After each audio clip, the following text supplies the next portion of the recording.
Imagine this. You wake up, but before you even feel your body, your hand has already reached for the glowing rectangle beside your bed. It's not a choice anymore. It's reflex. The first light your eyes meet isn't the sun.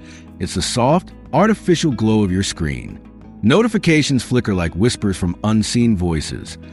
Messages, likes, updates, trends, warnings.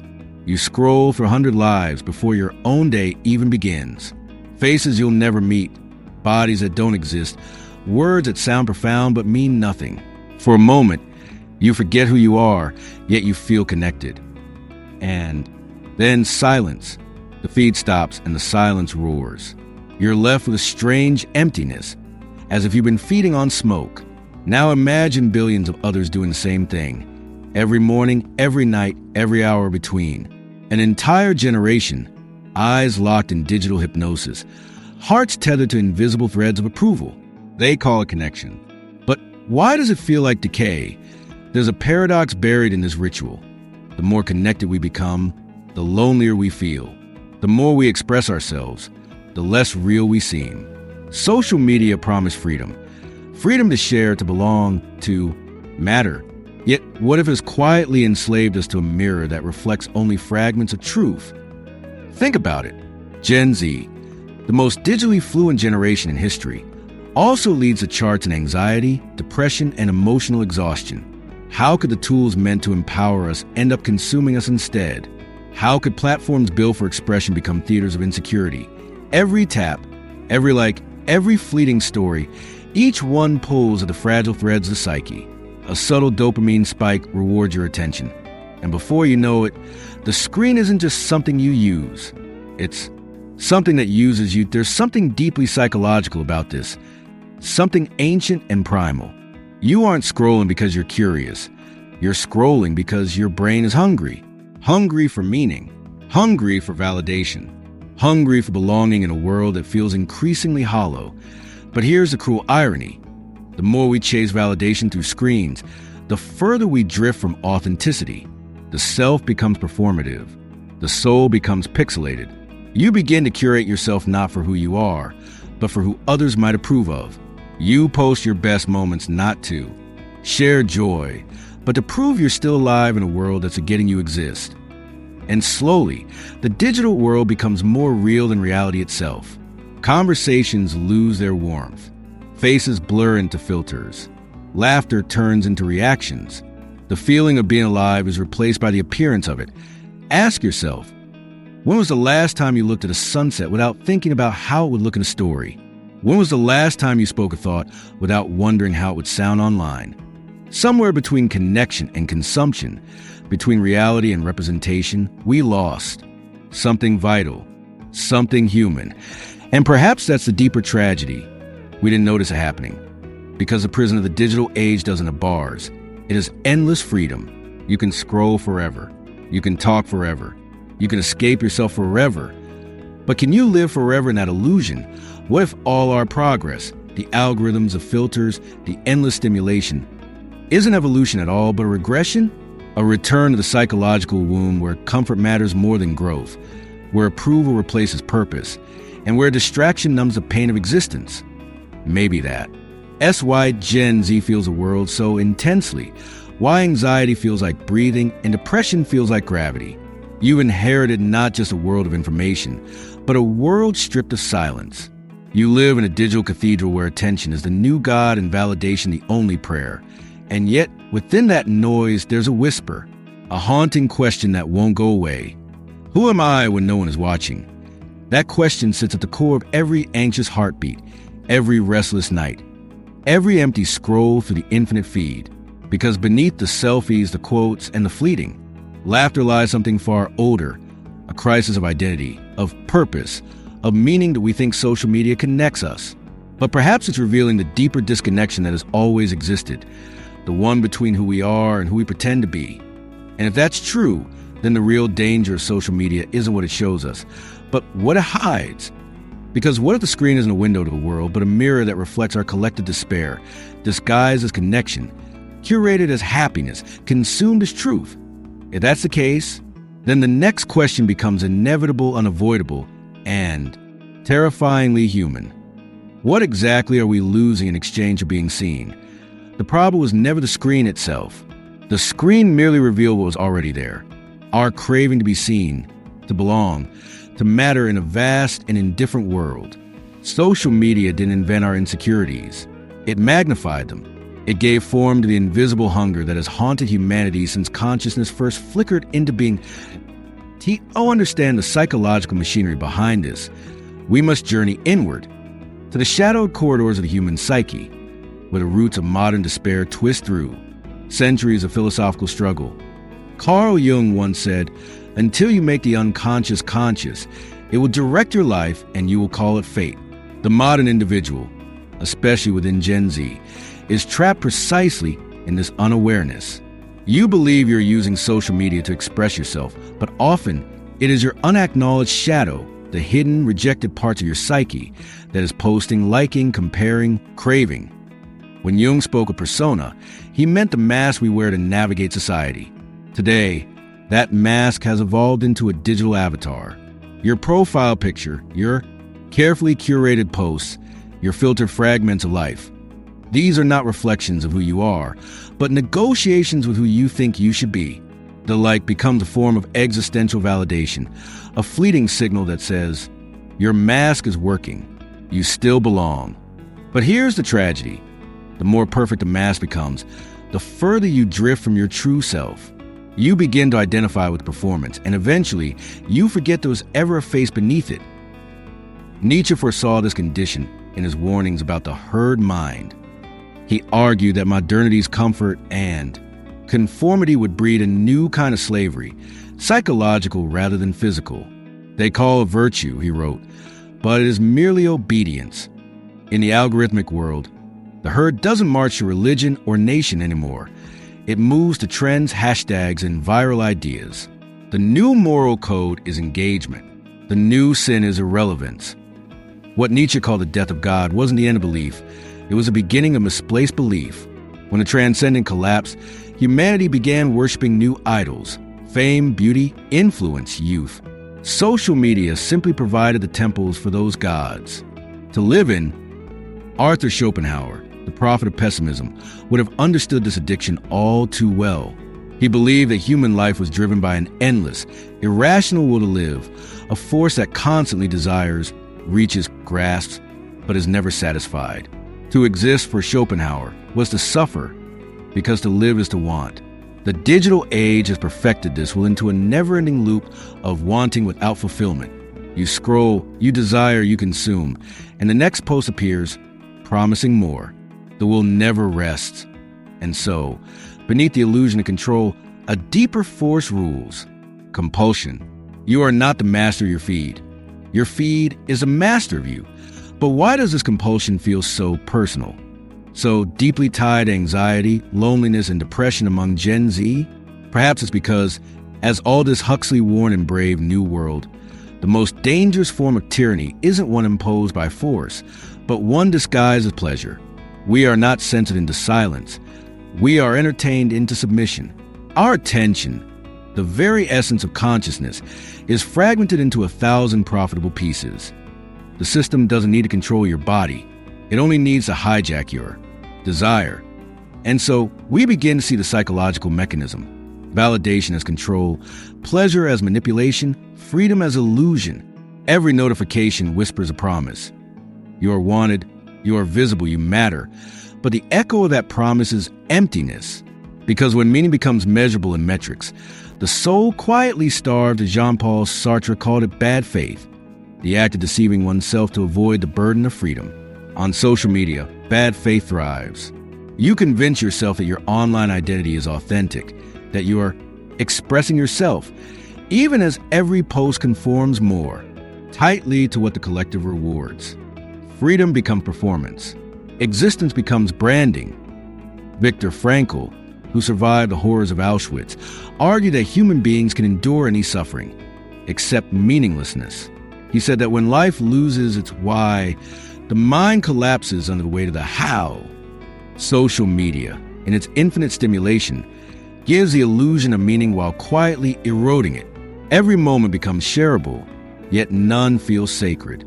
The constant exposure dulls the mystery of existence until life feels like content and time feels like noise, and beneath this, a deeper philosophical current flows, the loss of interiority.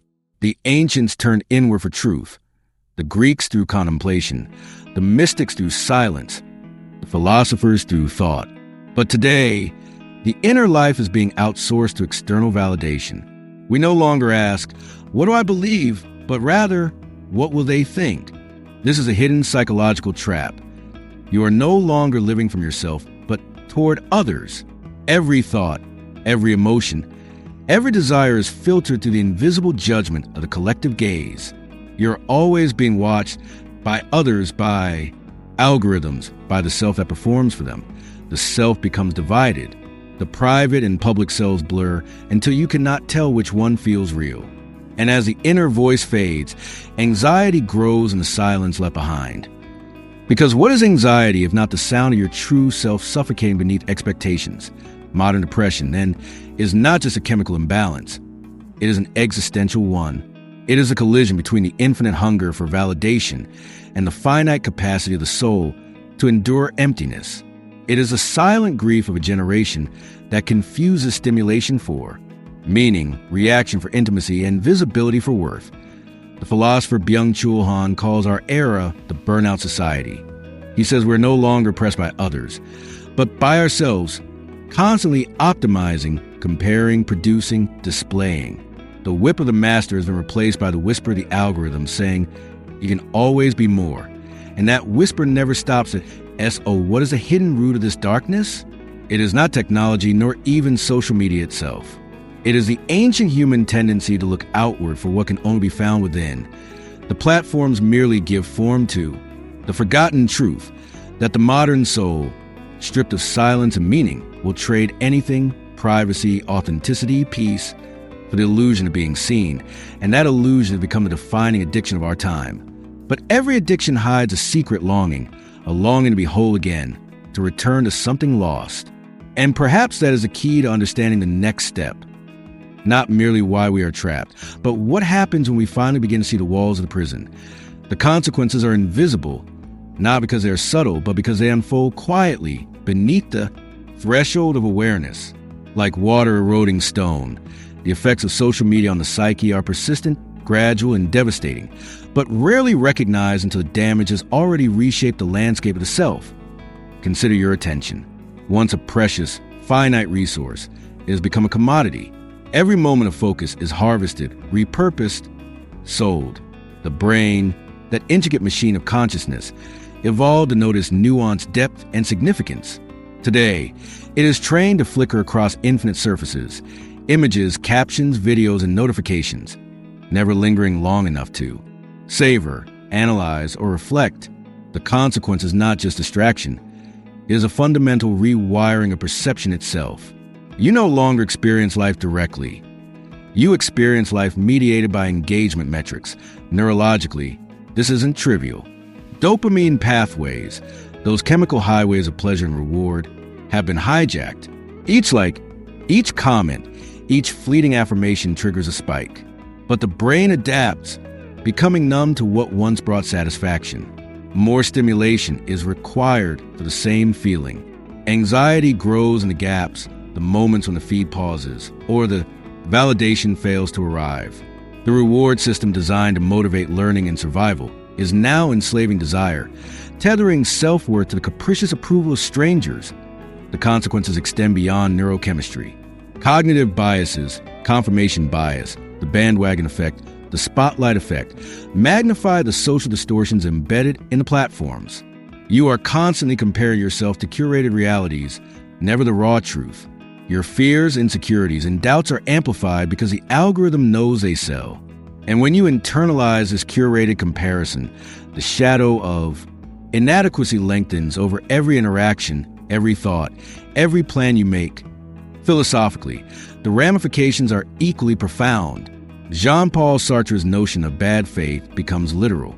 You live in a feedback loop of self-deception. You present one version of yourself online, a version designed to please, impress, or blend. You believe it to be real, yet the act of performing itself transforms you. Your choices are no longer authentic expressions of desire. They are responses to an invisible audience. Freedom becomes illusionary because you are no longer acting from yourself, but toward the gaze of others. Anxiety, depression, and dissatisfaction are the psychic cost of this unrecognized servitude. Culturally, the consequences ripple outward. Huxley warned of societies addicted to pleasure, not oppression, but we have seen that addiction in action. Social media doesn't tell you what to think. It tells you what to desire, what to envy, what to feel ashamed of. It engineers consent, not coercion. The danger isn't that we will be told what to believe. It is that we will internalize the performance of belief as reality itself. Entire communities, even generations, experience life through the lens of curated images and viral narratives, blurring the line between experience and spectacle. The social fabric frays silently. Communication becomes transactional. Relationships are measured in likes, comments, and shares rather than empathy, understanding, and trust. The intimate and the public merge, and boundaries dissolve. The human need for authentic connection, the very foundation of emotional health, is undermined by a system that substitutes attention for affection. Friendships shrink into networks of exposure, and communities transform into marketplaces of identity. Loneliness spreads like a silent epidemic because proximity no longer equals intimacy, and visibility no longer equals understanding. Even more insidious is the normalization of constant evaluation. Each post is an audition, each scroll a ranking. Every interaction carries subtle judgment. You begin to see the world as a series of scores: attractiveness, popularity, influence, relevance. And in this gamified reality, the self is reduced to a number, a snapshot, a performative gesture. Existential despair grows not from failure alone, but from the realization that existence itself has become a performance. Anxiety becomes a symptom, depression the inevitable consequence. But there is a deeper, quieter consequence that is rarely discussed: the erosion of the inner life. Silence, reflection, solitude, these ancient medicines of the mind, have become alien. A generation born into constant stimulation may never know the texture of thought unmediated by screens. The ability to sit with discomfort, to grapple with questions of meaning, to feel boredom and transform it into insight. These capacities atrophy. Without the inner life, the self cannot integrate, experience, cannot confront shadow, cannot discover purpose. The soul becomes fragmented, perpetually pulled outward, tethered to a tide of distraction. Even creativity suffers. Art, literature, innovation. These arise from introspection, from wrestling with ambiguity, from the quiet fusion of desire and reflection. Yet the constant flood of content leaves little room for synthesis, for patience, for incubation. Ideas are consumed faster than they are formed. Originality is eclipsed by mimicry. The mind becomes reactive rather than generative.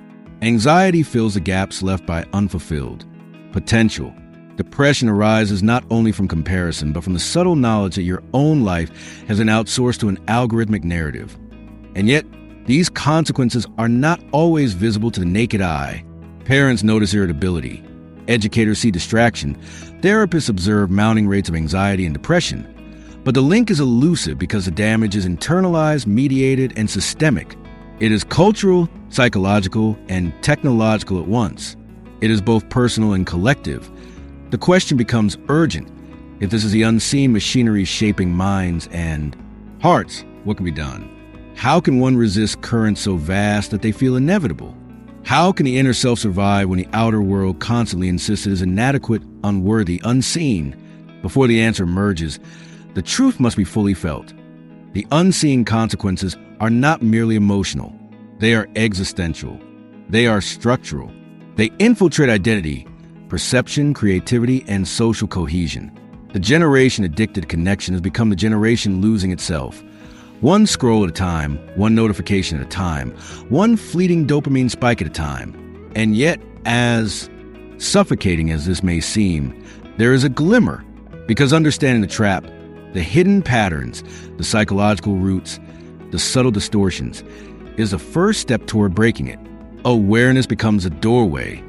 But to step through that doorway, one must first confront the gravity of the unseen, the depth of the erosion, and the magnitude of what has been quietly sacrificed. Only then does the possibility of rebellion, even radical liberation, become imaginable. Freedom begins not with the world, but with a single choice: the decision to stop performing for others and start listening to yourself. Imagine that for a moment. Imagine placing the glowing rectangle face down on the table, closing your eyes, and for the first time in years, feeling the rhythm of your own heartbeat without an external audience dictating its meaning. The rebellion begins here, in silence, in presence, in awareness that to break free, you must understand one radical truth.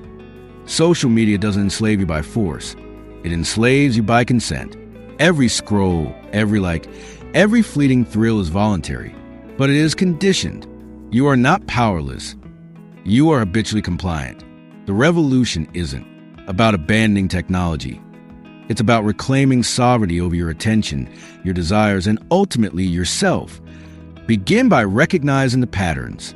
Observe your compulsions without judgment. Where do your eyes drift first when you wake? What thoughts arise as you scroll? What emotions surge when a post receives few likes, or when someone's life seems brighter than yours? This is shadow work in action.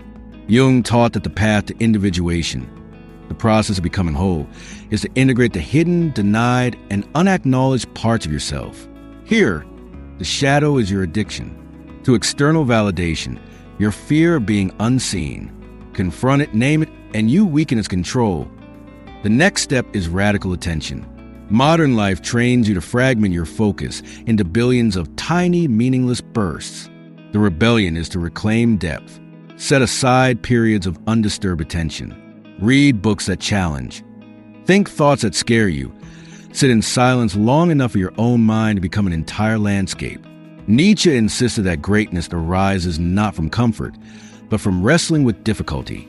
In solitude, you confront boredom, anxiety, and fear, not as enemies, but as guides. Here, the self can emerge in the shadows of the digital feed. But awareness alone is insufficient. You must reconstruct your environment to support your inner autonomy. This might mean scheduling social media use intentionally or reducing it drastically. It might mean turning off notifications that fragment consciousness. It might mean creating boundaries around when and how you engage so that the technology serves you rather than you serving it. Historical figures, from Marcus Aurelius Cicero, understood the power of deliberate limitation, of crafting a space in which the mind could breathe and the soul could reflect. In our age, these ancient practices are acts of rebellion. Rebellion also requires courage, the courage to appear imperfect, uncurated, human. Sartre warned that freedom demands responsibility. To be free is to choose authenticity over comfort, truth over popularity, meaning over approval. When you post, speak, or act while seeking the algorithm's approval, you rediscover agency. You reclaim the sacred right to exist for yourself, not for an audience. This is more than self-expression, it is self-possession. And paradoxically, this rebellion doesn't isolate, it reconnects. Authenticity attracts authenticity. By stepping out of a performative loop, you cultivate relationships rooted in genuine presence rather than metrics. Conversations become dialogues, not transactions. Friendships become refuges, not stages. Intimacy becomes possible because you are no longer projecting a curated persona. You are simply there. Gabor Mate would argue that this is a return to wholeness. Addiction, whether to substances, behaviors, or validation, is the body's call for integration. By reclaiming attention and authenticity, you address the underlying need that social media exploited, the compulsive scrolling, the anxiety, the hollow pleasure. They are symptoms of disconnection. Reconnection heals. Yet the rebellion is not merely personal. It is philosophical. Huxley warned that a society addicted to pleasure risks its own destruction. You are living in that society. By reclaiming your interior life, you resist a culture that prioritizes distraction over reflection, noise over depth, consumption over creativity. Every moment of mindful attention is a tiny act of revolt against the seduction of triviality. Every time you choose presence over performance, you reject the subtle tyranny of the algorithm. And this rebellion need not be dramatic. Sometimes it is found in simplicity, a walk without music, a meal without scrolling, a conversation without documentation. Other times, it is found in creation, writing, painting, composing, building, imagining. Nietzsche reminded us that what doesn't kill us strengthens us.